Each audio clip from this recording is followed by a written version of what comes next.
map is from the US-funded think tank Asia Maritime Transparency Initiative, or AMTI. On the map are areas marked with X. On the upper right hand of the South China Sea, the mark refers to the exclusive economic zone and continental shelf overlap between the Philippines and Taiwan. We have a fisheries and law enforcement agreement there. On the lower left hand, Mr. President, the mark represents the dispute over extended continental shelf between Philippines, Malaysia, and Vietnam. We are in discussion with Vietnam now. On the bottom corner are disputes over Sabah and the territorial sea and contiguous zones it generates. In Sulu Sea and Celebes Sea, we have a tri-point with Malaysia and Indonesia, and the same in the Philippines with Indonesia, Palau, Japan, and Taiwan, emanating from Pratas Island. However, this map will demonstrate to us, Mr. President, the complex territorial and maritime disputes facing the Philippines. Malaysia is in the Sulu Sea and Celebes Sea, with Indonesia over continental shelf in the Celebes Sea, with Palau and Japan, Ryukyu Islands in the Philippine Sea, with Taiwan in the Basi Channel, with China, Malaysia, and Vietnam in the South China Sea, and with China, Taiwan in the South China Sea over the maritime zones generated by Pratas Islands. We must be doing something right in this in the management of this dispute, Mr. President. Yes, we are. And Yun nga po. Kaya po pinipilit kong ipaliwanag na bakit dito sa mga areang ito ay nagagawa po nating i-manage ang hindi natin pagkakaunawaan. Ang sabi po nyo kanina, because they are not water cannoning us. they are also not aggressive. They are not coercive, and therefore there will be no escalation. The aggression of China is primarily the reason why tensions in the disputed areas have risen over time. We have in fact filed 245 protests against China's incursion and illegal activities in our exclusive economic zone since 2022, Mr. President. We also exercise diplomacy. We recognize, and that's precisely why we brought the matter to the tribunal. We recognize that China is a power, economic power, and an emerging military power. And what do small nations like us have? We have the rule of law, international law, and that's why we brought this matter to the International Arbitral Tribunal, Mr. President. We are not the problem here, Mr. President. It is China, the aggression of China, that is the problem here. Mr. President, si Commodore Tariela po ba ginawan ng caricatures or effigy yung mga heads of state ng Vietnam, ng Malaysia, at iba pang karatig bansa? Hindi kailangan, Mr. President, dahil wala naman silang pag-water cannon sa atin. Hindi naman po nila sinasagasaan ng ating mga mangingisda o inaaresto. Hindi na naman nila, yun na nga, binabangga, wino-water cannon. Yung may aksidente pa na kung saan yung Chinese vessel ay iniwanan ang 22 mga mangingisda natin. At sino ang sumalba sa kanila? Vietnam ang sumalba sa kanila. So bakit tayo makikipagpalitan ng maanghang na salita sa mga meron tayong sabihin na nating maritime disputes na hindi naman tayo inaapi at binabalahura at binabastos, Mr. President. Mr. President, hindi lang po si Commodore Tariela for the record. Pati ang ating Senate President, matapos nung binanggit yung persona ng grata, nagsalita ng baluktot, Mr. President. So sana maintindihan natin, hindi lang ito usupin ni Commodore Tariela. Hindi lang ito usupin ng mga senador o kaya mga kongresistang binabastos nila. Usupin ito ng Pilipinas na ipaglalaban natin ang atin at dapat magkaisa tayo, Mr. President. Pare-pareho po tayo sa posisyon na yun, Mr. President. Ang sinasabi ko lang, kailangan bang magkapatutsadahan ng walang katapusan? Ang pag-init po ng sitwasyon ay hindi po nakakabuti sa ating dalawang bansa. Walang katapusan na patutsadahan. Paano po natin kakalmahin? O halimbawa, paano natin papatay ng sunog sa isang bagay na susunog? Yun po ba'y bubuhusan natin ng gasolina? O kailangan nating sabuyan ng malamig na tubig? Mr. President, ang sinasabi ko lamang po, bakit po kinakailangan kasing gumawa pa ng mga caricature at sasabihin na ang presidente ng China ay bully? Siguro po, Mr. President, ang may mumungkahi natin, hindi po tayo kasi magpa-profit from these experiences. Ang DFA, ang BIFAR, ang DNR, ay sila pong nagmamanage ng ating mga disputed seas. Pero nagkakaroon po tayo ng progreso. Hindi po sila nagano ng mga caricatures o megaphone diplomacy. They did it diplomatically, diligently, and without fanfare, Mr. President, working with their counterparts in settling our differences with our nations. Ang sabi po kasi ninyo, Mr. President, Your Honor, na wala pong anumang ginawa ang ating mga maliban sa China, ang Vietnam o kaya yung ibang bansa ay walang nagawa. Nakalimutan po ba ninyo, Mr. President, in the context of our maritime disputes, we have shot and killed 2 Vietnamese fishermen in 2017 and 1 Taiwanese fisherman in 2013. Did Vietnam and Taiwan accuse us of sowing fear and interfering in our capacity to defend our claims? Gusto ko lang pong ipasariwa sa inyo yung ganon. Talaga pong nagkakaroon ng ganon eh. Ngunit sila, hindi naman tayo ginawan ng masama kahit na nakapatay tayo ng ilan sa kanilang mga tao.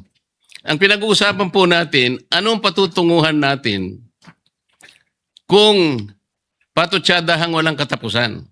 Mr. President, if I may, the incidents mentioned by the good senator from Tarlac are isolated incidents from Vietnam and Taiwan. These are isolated incidents. This is not in the same realm as China's 24/7 acts.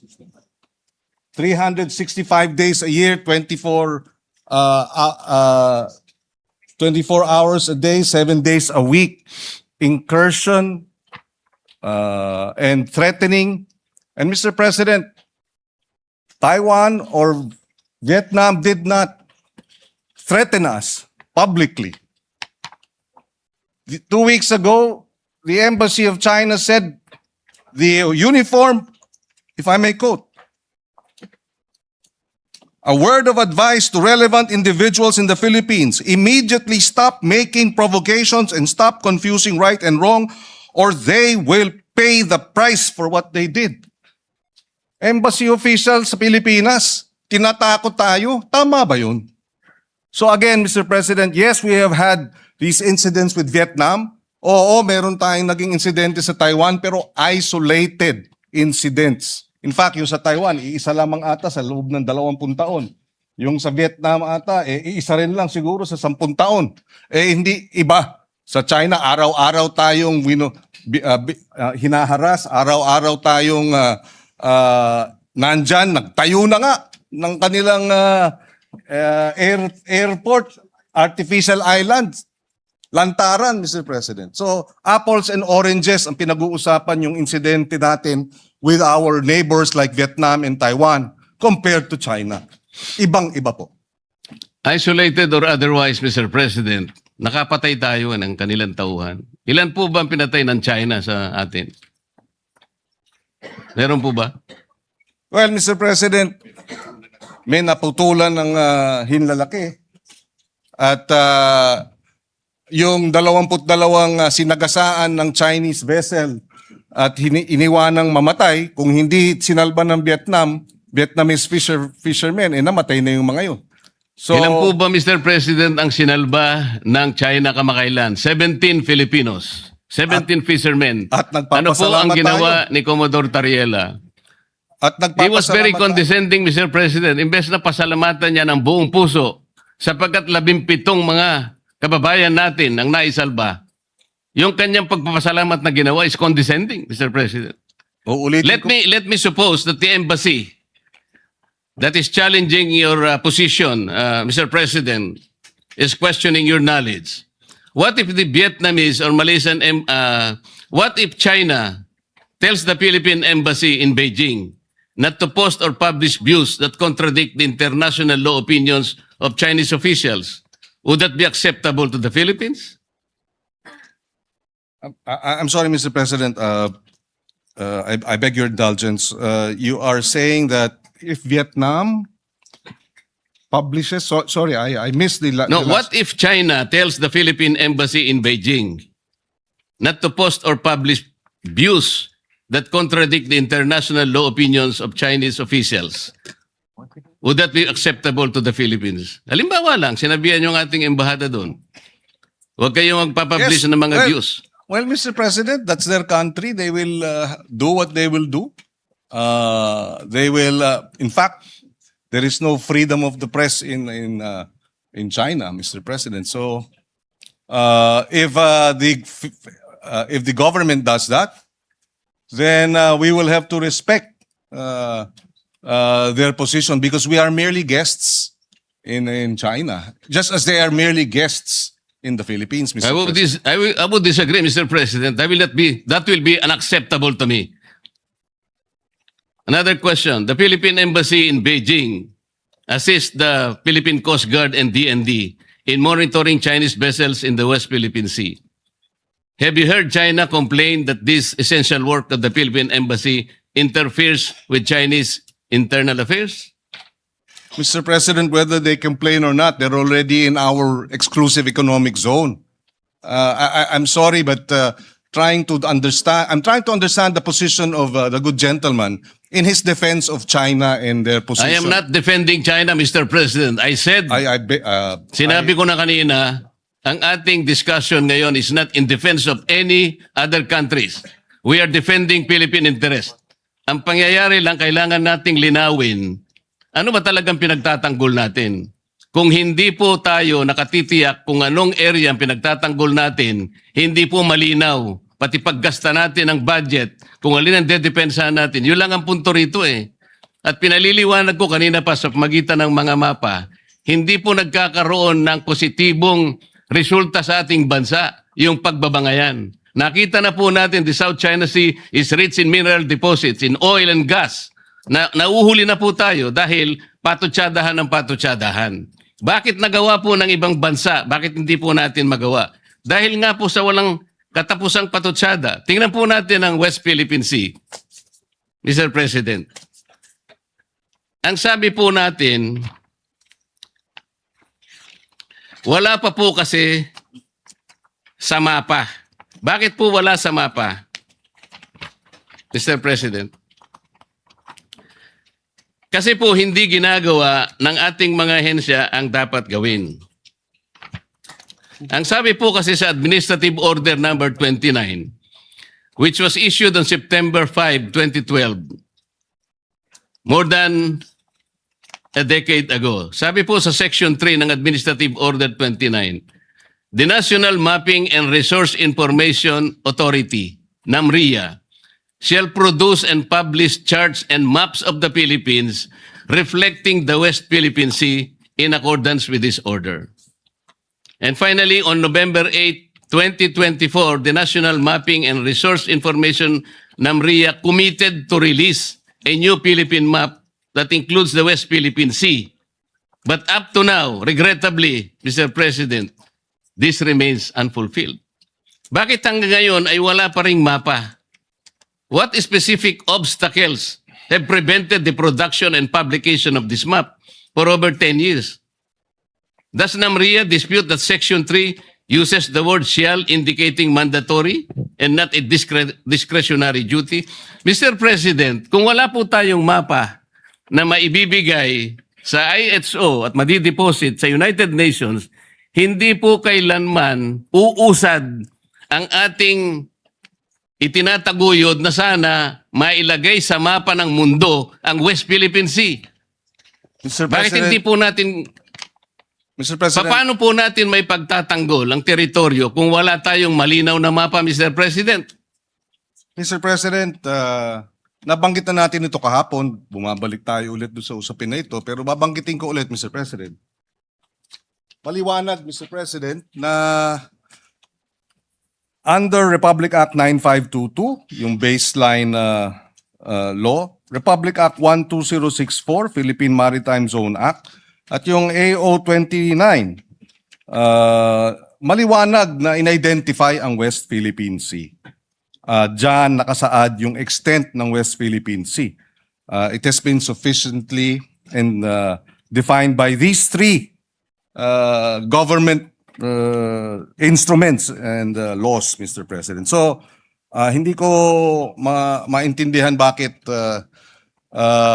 dahil walang meets and bounds, etc., ay ibig sabihin wala tayong maaring mahina ang ating claim. I beg to disagree, Mr. President. In fact, under our laws, meets and bounds refer to the baseline of 200 nautical miles.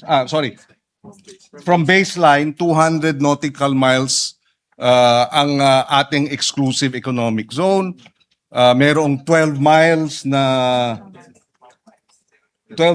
territorial sea, 24 miles contiguous zone, and so forth. Yun ang UNCLOS, Mr. President. Kaya hindi ko naintindihan bakit pinipilit itong pag-define ng meets and bounds ng West Philippine Sea kung na-define na. Besides, Mr. President, ayon sa UNCLOS, yung purpose ng pag-submit when UNCLOS obliges states to show the coordinates of maritime zones and submit and deposit the same, it is only for the purpose of publication and information. And it is made a condition, it is not made a condition sine qua non for entitlement. This is, Mr. President, UNCLOS Article 16, 75, and 84. So, hindi ibig sabihin dahil hindi natin nasasamite sa UNCLOS, gaya ng nabanggit ng ating butihing senador, na wala na tayong kapangyarihan o lakas o basehan para ipaglaban yung West Philippine Sea, Mr. President. It is only for purposes of publication and information. Mr. President, ang laki po talaga ng hindi natin pagkakaunawaan sa bahaging ito. I am not questioning What is this? the extent of the exclusive economic zone. This is 200 nautical miles from the baseline. That is also the extent of our continental shelf. Contiguous zone is 24 miles, nautical miles. Territorial sea is 12 miles from that basic line. Hindi po yun ang pinag-uusapan natin, Mr. President. Sinabi lang kasi ng AO 29 and Presidential Decree 1596, dinefine niya lang yung West Philippine Sea. Ang kulang, sabi po ng steps na dapat gawin, sinabihan nga ng executive order ang NAMRIA . Gumawa ka na ng mapa, kasi po yung mapa, yan po yung magbibigay ng coordinates. Isasubmit po yan. Ito, basahin ko na po. Section 4 of Administrative Order 29, Series of 2012, requires relevant government agencies such as DFA, kasama na po yung DFA, not only to deposit with the United Nations Secretary General the country's official map reflecting the West Philippine Sea, but also notify international bodies such as the International Hydrographic Organization of the same. Ayun po, Section 20, Section 4. Kung hindi po tayo magsasubmit ng mapa, saan po kukunin ang coordinates? Yun lamang po ang paraan para po yung ating pinapangarap, pinapanaginip na West Philippine Sea, mailagay naman po sa mapa. Yun po ang pinakamaganda. At pagkatapos nating mailagay sa mapa, ay lalakas po lahat ang ating paninindigan dahil nakalagay na po sa mapa eh. Kahapon po pinakita ko yung South China Sea. Hindi po ibig sabihin na yung South China Sea, sa China po yun. Hindi po. Pangalan lang yun eh. Yung 6.1, yun ang chapter po doon sa S-23 para basahin po ninyo at makita ang coordinates. Wala po tayong pinagtatalunan tungkol dito. Hindi ko po kailanman dinidepensa ng China. Gusto kong palakasin ang ating paninindigan dito. Bakit hindi po tayo magkaintindihan? Napakasimple lang nun. Hindi tayo Wala pong coordinates talaga. Hindi po ang mapa lang po ang magbibigay ng coordinates. malamang marahil hindi tayo nagkakaintindihan dahil gaya ng nabanggit ko kahapon, kahit na magdebate tayo hanggang sabi ko nga, Kingdom Come, tungkol dito sa meets and bounds na ito, hindi magbabago yung arbitral ruling na sinasabing mali ang China, hindi dapat nagtatayo ng mga illegal structures ang China sa ating exclusive economic zone. So bakit tayo bumabalik dito sa debate ng meets and bounds? Para sa ano? Para pahinain natin yung naging award natin sa International Tribunal? Para questionin natin na yung award natin ay kulang? Para bigyang duda na tayo nga ba'y nanalo? Hindi naman po siguro. Panalo tayo, binigay sa atin yan at hindi tayo mananalo kung hindi maliwanag ang ating mga karapatan at ang ating exclusive economic zone kahit na hindi pa nade-determine ang meets and bounds. Dahil yon ang sinasabi ng UNCLOS. UNCLOS ang basehan ng ating pagkapanalo. Walang pinag-uusapang meets and bounds sa usapin po nung determination ng ating exclusive economic zone, Mr. President. Sana po, kung maintindihan ng ating butihing senador yun, hindi tayo magkakaroon ng ganitong hindi pagkakaunawaan. Binanggit po ninyo kahapon yung Administrative Order 29 at saka yung Republic Act 12064. Ang sabi po ninyo, doon makikita yung mga coordinates. Basahin po ninyo kung merong Hindi coordinates po doon. natin Wala po. sinabing doon po makikita ang coordinates. Ang sinabi po natin ay nakadefine doon ang ating ang West Philippine Sea. Dinefine nga po, Mr. President, na pinag-uusapan, paano maitatala nga po sa mapa? Ayaw po nating itala sa mapa, Mr. President. Yun lang po ang punto eh. Binabanggit kasi natin at sa batas natin, ni-require po ang NAMRIA at ni-require din ng DFA na mag-submit ng mapa hanggang ngayon. 12 years na po nakararaan. Ba't hindi po natin maitala? Point of information, Napaka-importante Mr. po President. na magkaroon. Just for the information of our of the good senator, 2024 meron na pong mapa ang NAMRIA.